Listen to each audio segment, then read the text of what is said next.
A continuación vamos a compartir unos consejos para mejorar la tasa de apertura al momento de enviar emails individuales. Si es la primera vez que nos escuchas o visitas, puedes suscribirte para ser notificado sobre futuros contenidos relacionados a este tema.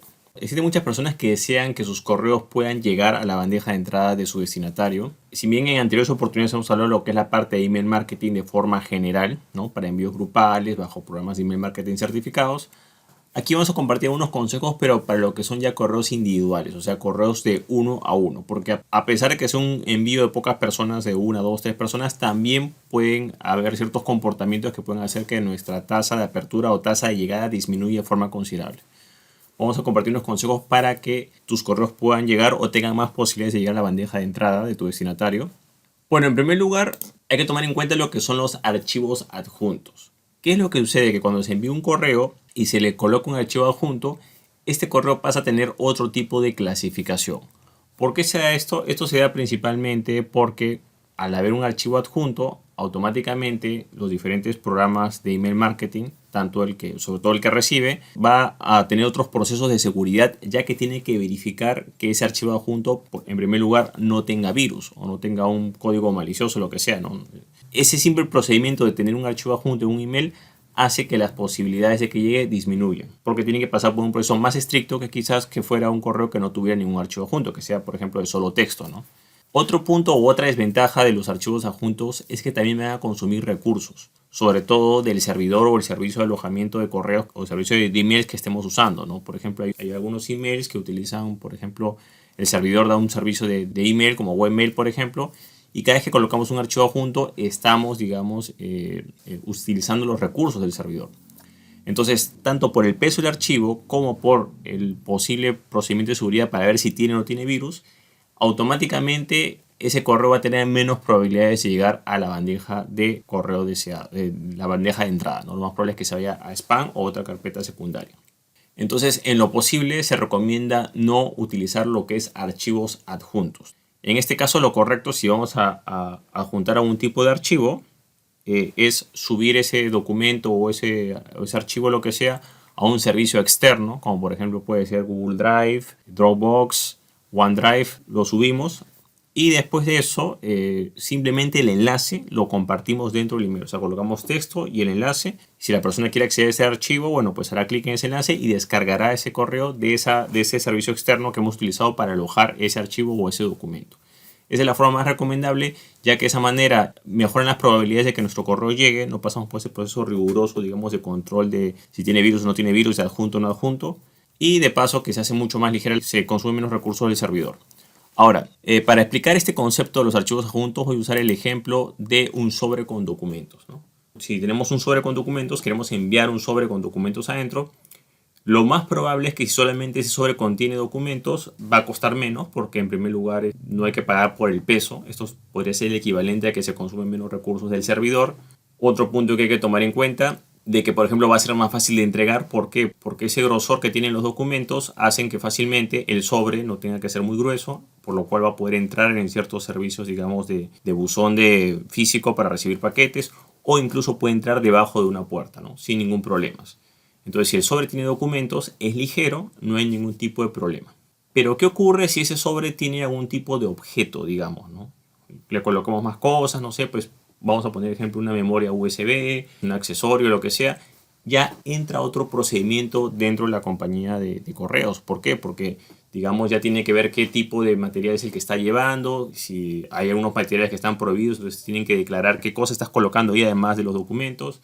Vas a tener que pagar más porque va a pesar más. Entonces eso también se puede ser equivalente, digamos, con lo que es el consumo de recursos del servidor. O sea, los archivos pesan más, consumen más recursos.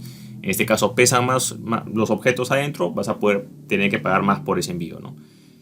Y otro punto, además de eso, es de que va a ser más difícil entregarlo. ¿Por qué? Porque como ya tiene algunos objetos adentro, entonces lo más probable, por los diferentes protocolos de envío, es que ya lo tengan que recibir una persona presencialmente. Ya no lo van a poder echar debajo de la puerta, o sea, deslizar por debajo de la puerta, así la persona no esté.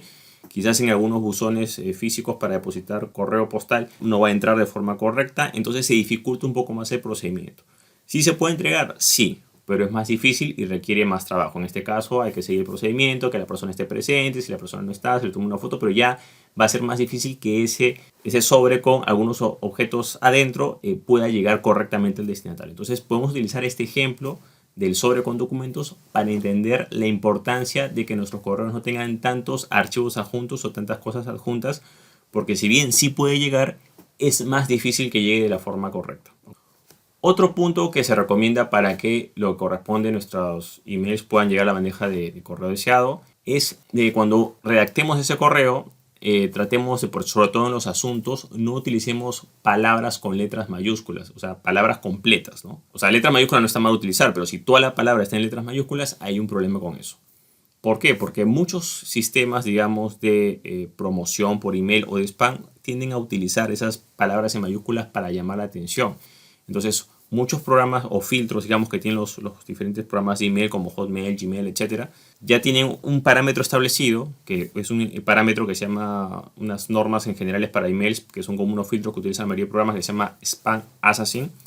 En este caso, una de las normas dice que sí hay palabras mayúsculas en el asunto o incluso en el contenido, pero principalmente en el asunto, se puede tomar como un correo promocional. O sea, tú puedes quizás estarte comunicando con la persona, pero en realidad al usar palabras completas en mayúsculas pueden dar a entender al sistema o a los filtros que estás haciendo algún tipo de promoción. Aquí le ha pasado que, por ejemplo, leí un correo que están promocionando, pues no sé, una capacitación, un producto, un servicio, etcétera, y generalmente mucha gente utiliza, o los spammers utilizan letras en mayúsculas para llamar la atención.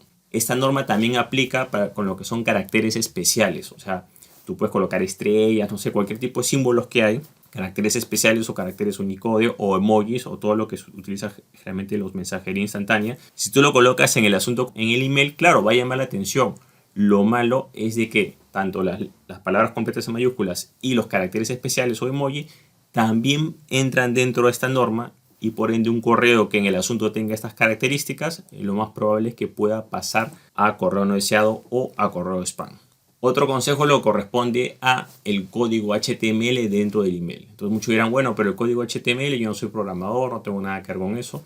Y la verdad es que el código HTML en el email es bastante común porque cuando además del texto utilizamos otros parámetros, como por ejemplo, o enriquecemos ese contenido adentro con imágenes, videos, lo que sea, estamos utilizando código HTML. O sea, nosotros tenemos un correo y de repente, digamos, ya hemos hablado que los archivos juntos no se recomiendan, ¿no? Pero supongamos que dentro del correo nosotros colocamos una imagen que se ve dentro del correo. Esa imagen en realidad va a ser un código. Por ejemplo, supongamos que este sobre que estamos viendo acá es una imagen, ¿ok? Perfecto, que aparece dentro de un correo. Eso es lo que nosotros vemos como usuarios. Pero lo que el programa ve, digamos, desde el punto de vista como un programa como los filtros, lo que ven es esto. Ven un pedazo de código, ¿no? No es que sea malo, pero ya al tener un código, el email por dentro pasa a otro proceso de revisión. ¿Por qué pasa por ese proceso de revisión? Claro, porque, digamos, ese código tienen que verificar que no sea un código malicioso o malware, que es algo más o menos parecido a un virus. Entonces, tiene otros parámetros de seguridad. Ahora, ¿qué es lo que tiene el código? Cualquier función, digamos, como por ejemplo, dentro del cuerpo del texto del correo, o sea, por ejemplo, todo lo que sea imágenes, videos, botones, todo eso es código HTML. ¿Podemos enviar ese tipo de emails? Sí, hay varios programas que lo hacen, pero lamentablemente la tasa de recepción va a ser menor, ya que ese código pasa por otros procesos, digamos, de verificación. Es muy similar al tema de los archivos adjuntos, pasa por un proceso de verificación, quizás no al mismo nivel de los archivos adjuntos, porque aquí no estamos consumiendo recursos, pero ese código hace que el filtro lleve a cabo otro tipo de procedimiento y por ende no lo va a dejar pasar tan fácilmente. Entonces, en este aspecto se recomienda que en lo posible no utilizar, digamos, imágenes dentro del propio correo o videos, botones, porque eso satura el correo, así no lo veamos el código existe y nuestro receptor o nuestros filtros, el programa receptor, van a poner algunas objeciones con eso, va a ir a otros procesos de verificación que puede hacer de que disminuya la posibilidad de que nuestro correo llegue. Otro punto que hay que tomar en cuenta son los servicios intermediarios. Siempre se recomienda utilizar el email directo. O sea, por ejemplo, si utilizamos, no sé, pues webmail, se recomienda entrar directamente al webmail. Webmail del servidor, digamos, como HostGator, como tiene un programa de webmail, entrar directamente al programa fuente. Por ejemplo, si nuestro correo es un correo, no sé, pues de Gmail, bueno, directamente a Gmail. Pero ¿cuál es el problema acá? El problema es cuando se utiliza un servicio intermediario. Por ejemplo, hay unos correos de webmail o de otros sistemas que de repente utilizan, no sé si se acuerdan, el antiguo programa Outlook, No hablo de Outlook, el Hotmail de ahora, sino el Outlook, el programa que va a una computadora de escritorio o laptop, sirve para bajar los correos y bueno, es un programa para leer correos, digamos, ¿no? Ese es un programa intermediario que en realidad fue hecho hace tiempo con el fin de que cuando las personas no se podían conectar mucho a internet, se descargaran los correos y ya. Pero, ¿cuál es el problema? El problema es que entras a una especie de doble filtro, porque tienes el filtro del programa original más el filtro del programa intermediario. Entonces, se crean más problemas tanto en los envíos y en las recepciones. Tampoco digo que ese sistema no sirva, sí sirve, pero la tasa de llegada es mucho más efectiva, es mejor si utilizas el programa original.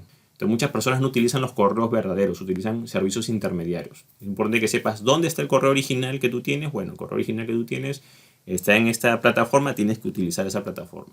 Esa plataforma quizás no es muy intuitiva, tiene pocas funciones, pero ten en cuenta que al final lo importante es que vas a tener más posibilidades de tasa de llegada y recepción, entonces es mejor que utilices esos servicios directos en vez de servicios intermediarios.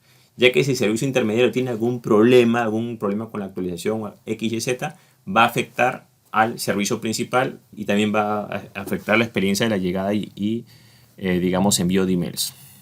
Otro consejo es, por ejemplo, esto es algo podrá parecer bastante obvio, pero es muy importante que cuando enviamos un correo a una persona por primera vez y nos estamos comunicando por otro canal, siempre es bueno avisar del envío y confirmar la recepción por ese otro canal. Ejemplo, estamos hablando con alguien por WhatsApp o por llamada telefónica o por mensaje de texto celular y dices, mira, te voy a enviar un correo con la información. Entonces, en ese caso, lo correcto es no solamente decir te voy a enviar el correo, sino que lo correcto es ser más específico, ¿no? Por ejemplo, decir, mira, te estoy mandando este correo, te estoy mandando el correo con la cotización, el asunto del correo es este, o sea, le escribimos el asunto del correo es este y te lo estoy enviando desde este email. Entonces estamos colocando el email, estamos diciendo a la persona cuál es el email para que lo busque y le estamos colocando el asunto. Y que por favor nos confirme la recepción. Entonces, si estamos enviando un correo por primera vez, siempre es bueno avisarlo de esa manera. Entonces, ¿qué es lo que pasa? Que generalmente no se hace de esa manera. Se presupone que la persona va a ver el correo en la bandeja de entrada y lo más probable es que si es un correo nuevo, bueno, si lo mandas con solo texto, como hemos compartido los consejos anteriores, quizás tienes más posibilidades, pero igual existe la posibilidad de que de alguna otra manera pueda llegar o sea menos visible o llegue a la bandeja de no deseado o de spam. Entonces, es importante al menos la primera vez decirle a la persona cuál es el asunto del correo, cuál es el correo emisor, para que la persona lo pueda buscar y pueda, digamos, confirmar, digamos, que le llegó. Muchas veces se comete el error de enviar un correo, se presupone que la persona ya lo va a ver y ni siquiera se pregunta si le llegó. Entonces al final uno presupone que la persona ya vio lo que le queríamos decir o la cotización o lo que sea y de repente, oye, el correo no, pero nunca me llegó. Entonces ahí fue una falla, digamos, al momento de comunicarlo. Entonces esto no tiene nada que ver con lo que son el desempeño de un email, pero sí tiene que ver con un comportamiento sobre la noción de qué es lo que sucede cuando enviamos un email por primera vez. Siempre el email por primera vez es un email desconocido y sobre todo estos consejos son más importantes cuando el correo se manda por primera vez. Cuando ya hay un intercambio de correos, ya digamos las probabilidades aumentan. Ojo, no porque hay un intercambio de correos que sí que siempre va a llegar, pero al menos la posibilidad va a aumentar porque ya hay esa retroalimentación y ya las dos plataformas saben que esas dos personas se conocen. Entonces es importante de que si vamos a enviar un correo por primera vez, avisemos por ese otro canal por el cual nos estamos comunicando para mejorar, digamos, esa tasa de apertura. Otra recomendación es entender cuáles son las limitaciones de la plataforma de correo que estamos utilizando. Estamos claros que todos nos gustaría tener un correo con memoria o capacidad ilimitada y con un montón de funciones, ¿no? Por ejemplo, Gmail tiene buenas funciones, pero no todos los correos funcionan de la misma manera. Hay correos que son más, digamos, más simples, otros correos que tienen más funciones. Entonces, por ejemplo, hay que ser conscientes de nuestro correo que estamos utilizando y del correo del destinatario. Muchas veces también se cae en el problema de pensar de que el destinatario tiene un correo excelente y a veces no es así. Por ejemplo, si utilizamos un correo webmail, que es muy común en lo que son los servidores de alojamiento web, ese correo tiene ciertas limitaciones. No es que sea un correo al nivel de Gmail. Por ejemplo, Gmail tiene la opción para colocar un montón de carpetas y clasificar, pero webmail también lo tiene, pero de una forma más limitada. Y si comenzamos a crear un montón de carpetas pretendiendo que ese webmail se comporta como una plataforma de Gmail, lo único que va a hacer es que ese correo se sature o tenga problemas de recepción y envío porque no necesariamente tiene esas funciones tan avanzadas. Un correo webmail simplemente es para leerlo online, nada más. O sea, esa es, digamos, la principal función. Entonces es importante entender cuáles son las limitaciones de la plataforma que estamos utilizando. De la misma manera, si nosotros, por ejemplo, estamos utilizando un correo webmail, ese correo webmail tiene una capacidad limitada. Entre más memoria usemos, más vamos a afectar al servidor que está proporcionando ese correo. O sea, por ejemplo, en el caso de muchas páginas web que están alojadas en un servidor, esos recursos se reparten entre el servidor y los correos, ¿no? Entonces es importante entender las limitaciones de nuestra propia plataforma para que no podamos saturar o, digamos, bajar el rendimiento de nuestro servidor de forma totalmente innecesaria, ¿no? Otro consejo es que cuando, digamos, estamos hablando de correos uno a uno, ¿no? A veces en ese correo uno a uno, a veces se adjunta o se pone con copia una persona, dos personas, pero a veces ya se incorpora una cantidad de personas que eso hace, digamos, que la función se distorsione y que ya pasa a otra categoría como grupal. Ejemplo, si yo estoy comunicándome con alguien y adjunto ese correo o lo coloco con copia a 2, 3, 4 personas, digamos que está dentro de lo normal. Pero ya digamos un correo individual que de repente ya le coloco como destinatario, como adjunto 10 personas o más, ya entra a otra categoría. Entra una categoría grupal. Y aquí es más delicado porque no solamente estás entrando en una categoría de seguridad más avanzada, sino que ya estás entrando dentro de una posible categoría de spam. Muchos correos, digamos spammers, lo que hacen es que mandan esos envíos grupales como un correo individual. Entonces, eso es un grave error porque eso también por spam también te lo pueden rebotar. Entonces, referente a este tipo de envíos, si estamos hablando de emails individuales, bueno, pues si vas a enviar un email individual y vas a juntar a otras personas o a incluir otras personas en el envío, en lo posible que trates de no superar más de 10 personas. ¿Okay? De preferencia que sea 1 o 2, o sea, lo normal es que sea 5, máximo 10.